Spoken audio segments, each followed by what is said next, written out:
Welcome to Day 55. We are in Leviticus, chapters 23 through part of 25. This is a crazy reading because if you were paying attention, there's a whole lot of sevens in this, and it's pretty impressive. Now, some of the sevens are repetition of some of the things we've already read, but I want to mention a few things here, but there's just sevens throughout the whole reading. Okay, first sevens that we talk about are the Sabbath, days of rest and stuff, just like in the 6 days of creation, the 7th day was rest. That has to be observed in 23:3. You have 6 days of each week for work, ordinary work, and then you have to observe the 7th day as a rest. And then you have the Festival of Unleavened Bread, and there's a bunch of sevens in that, 23:6. The Festival of Unleavened Bread, the festival to the Lord continues for 7 days, and during that time the bread you eat must be made without yeast. And then in verse 8, for 7 days you must present special gifts to the Lord. On the 7th day, so you have 7 days of giving to the Lord. On the 7th day, the people must again stop all their ordinary work to observe the official day for a holy assembly, okay, where everybody comes together. Then, take a second and talks about the lamb again with no defects. Chapter 23, verse 12. On that same day, you must sacrifice 1-year-old lamb with no defects as a burnt offering to the Lord. And it goes on and talks about 2 goats as the sin offering. So we mentioned this before. The lamb as the sacrifice and with no defects, like Jesus had no defects, and then the goats are the sin offerings. In Matthew, it talks about separating the sheep and the goats. Just mentioning that again. Then we have 7 weeks, chapter 23, verse 15. From the 7th, this is in the Festival of Harvest. From the day after the Sabbath, the day you bring the bundle of grain to be lifted up as a special offering, count off 7 full weeks. Now, give you a little foreshadowing here, and we're going to talk about this here in a second.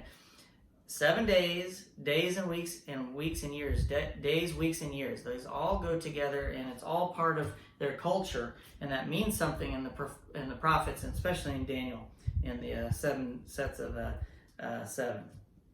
Okay. Then let's see. We said 12 and 18, along with the bread, present 7 1-year-old lambs with no defects, 1 bull and 2 rams as burnt offerings. Okay.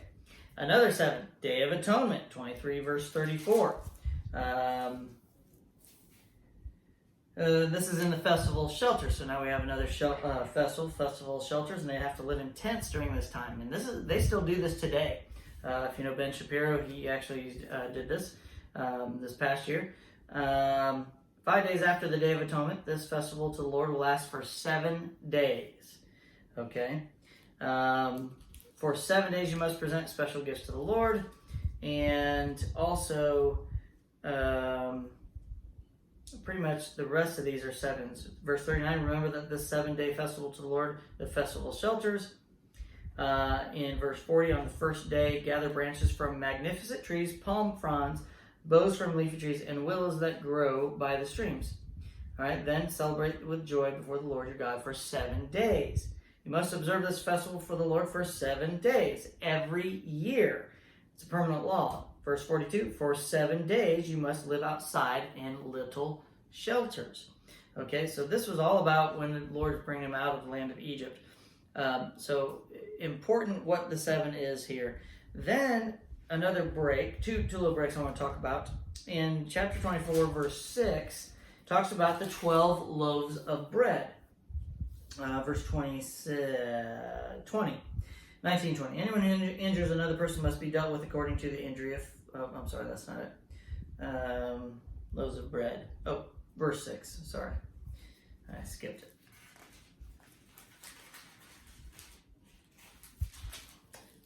Place the bread before the Lord on the gold table and arrange the loaves in 2 stacks with 6 loaves in each stack. So this is important. It's got 12 loaves of bread representing the 12 tribes of Israel. And then we go into what I was talking about with eye for an eye.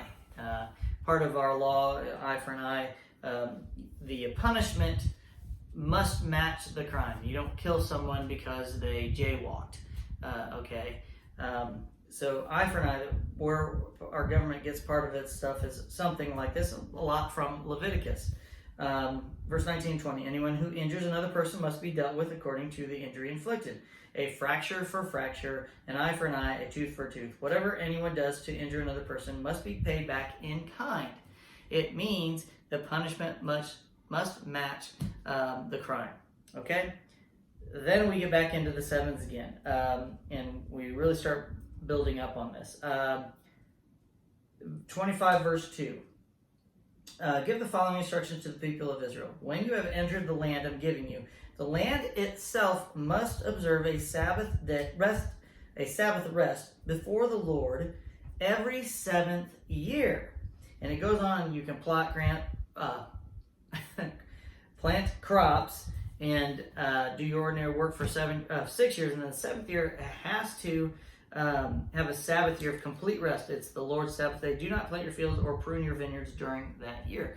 He gives plenty in the 6 years, enough to carry over into the 7th year.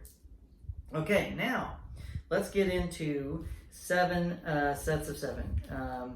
Chapter 25, verse 8. In addition, this is the year of Jubilee. You must count off 7 Sabbath years. 7 Sabbath years. The Sabbath is the 7th year. 7 sets of 7 years. Okay? Sabbath is the 7th day. The Sabbath of years is 7 years. And 7 sets of 7 years. 49 years in all. That's then on the Day of Atonement, in the 50th year, it goes through and tells you what to do. That's the Jubilee year. 7 sets of 7, the Jubilee year. Year of Jubilee. During that year, you must not plant your fields or store away any of the crops that grow on their own, and don't gather the grapes from your unpruned vines. Okay? So, the last couple thoughts here about this. These go hand in hand. The year of Jubilee, the 7 sets of 7. And we will, when we get into the book of Daniel, we will take some time with what I'm about to read. Verse 24. This is about the end times. A period of 70 sets of 7. Okay, so back then it was 7 sets of 7, was 49 years. A period of 70 sets of 7 has been decreed for your people and your holy city to finish their rebellion, to put an end to their sin, to atone for their guilt, to bring in everlasting righteousness, to confirm the prophetic vision, and to anoint the most holy place. Now listen and understand. 7 sets of 7 plus 62 sets of 7 will pass from the time the command is given to rebuild Jerusalem until a ruler, the anointed one, comes. The anointed one, Jesus. Jerusalem will be rebuilt with streets and strong defenses, despite the perilous times. After this period of 62 sets of 7, that's 62 weeks. 62 weeks of 7. 7 years, 7 weeks, 62 sets of those. We're talking about years, okay? The anointed one will be killed. 62 weeks, 62 weeks of 7 years. 62 sets of 7 years passed until Jesus was killed. That's what that means. There are 7 sets of 7 left. 49 years. And a ruler will arise whose armies will destroy the city and the temple. The end will come with a flood. The war and its miseries are decreed from that time to the very end. The ruler will make the treaty with the people for a period of 1 set of 7. 7 years.